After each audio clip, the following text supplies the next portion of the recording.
Hello, welcome to the Saturday night edition of Endless Simpademic. This is Jason.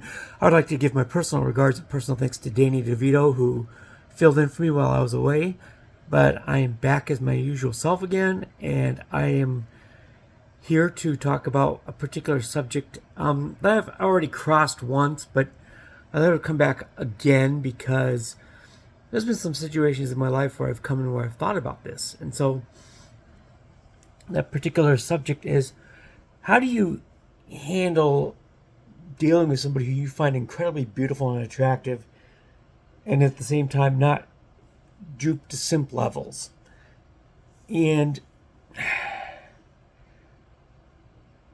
there's somebody on Twitter X again who I've started start popping up again, and I'm just like,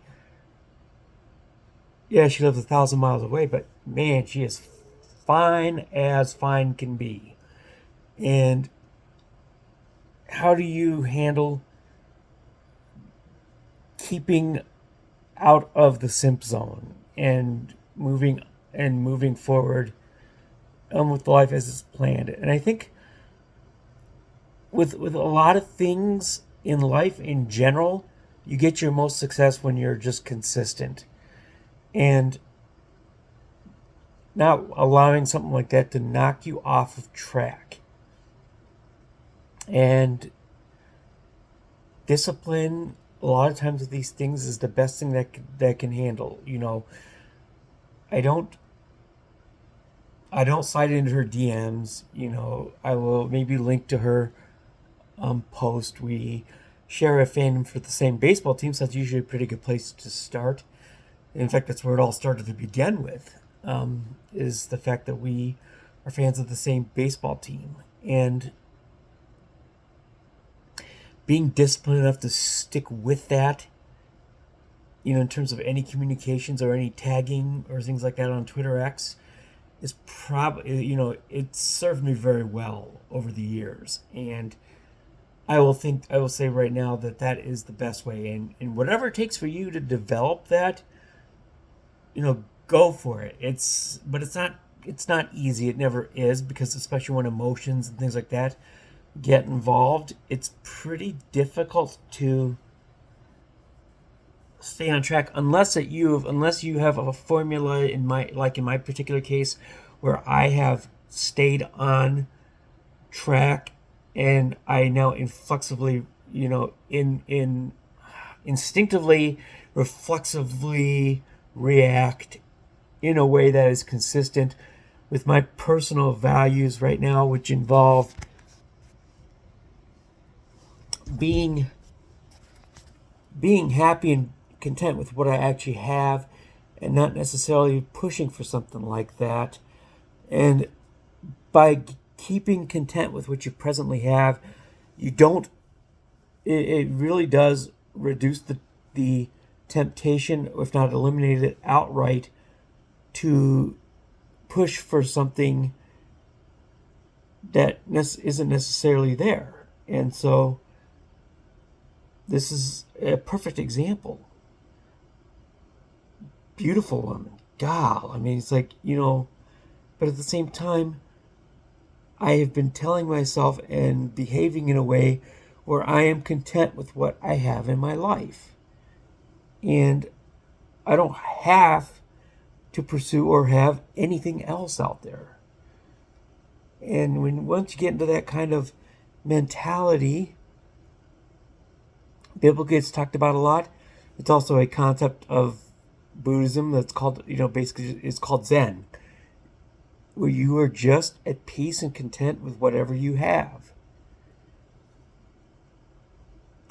When you reach that point, you are not going to stretch and try to convince somebody of something, to give you something that isn't there.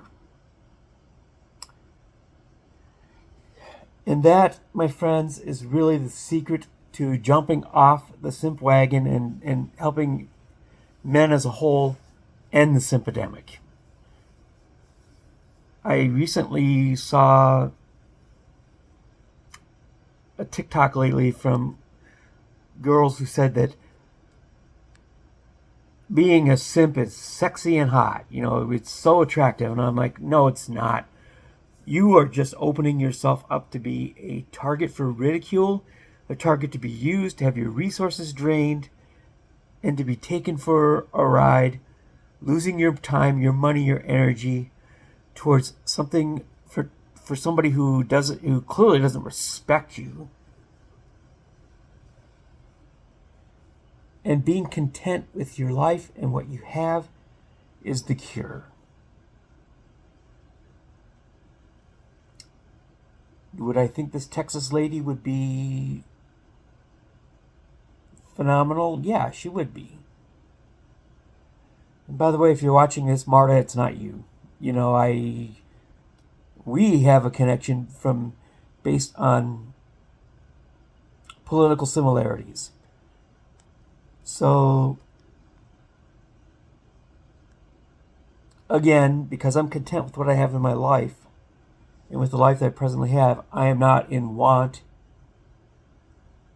or pushing for more.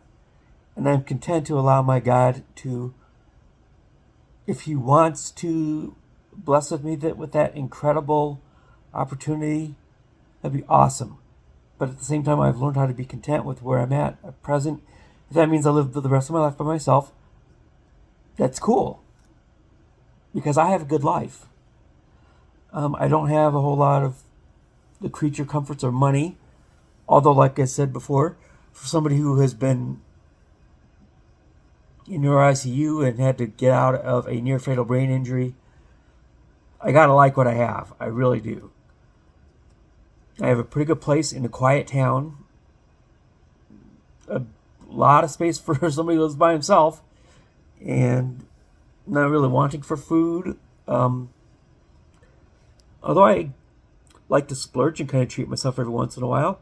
Kind of take myself out, which is, I think, learning how to be good to yourself and to care for yourself is actually probably going to be something that's going to help me land as somebody in the future, because if you don't love yourself, you're not going to be able to love anybody else. So anyway, that is how I handle that particular situation. That I just am hemming and hawing a lot tonight because it's freezing outside. We were at 10 below this morning, and it's not going to be much warmer than that tonight. And I'm going to be going to church in the bone-chilling cold tomorrow. Again, a big key to my contentment in life is my belief and my faith in Jesus and the friendship in the relationship with our God. And that's another key component. Whatever that is for you as far as faith is concerned, don't hesitate to use it if you can, because that contentment in life is the key to staying out of the simp zone. It will avoid you from being taken advantage of, being disrespected by those women. So anyway, those are my thoughts for the night. I'm not going to try to extend this and make any more words, just to make a longer video. So that is it. I will see you tomorrow, Sunday, sometime for end the Simpademic. I don't know exactly what time yet.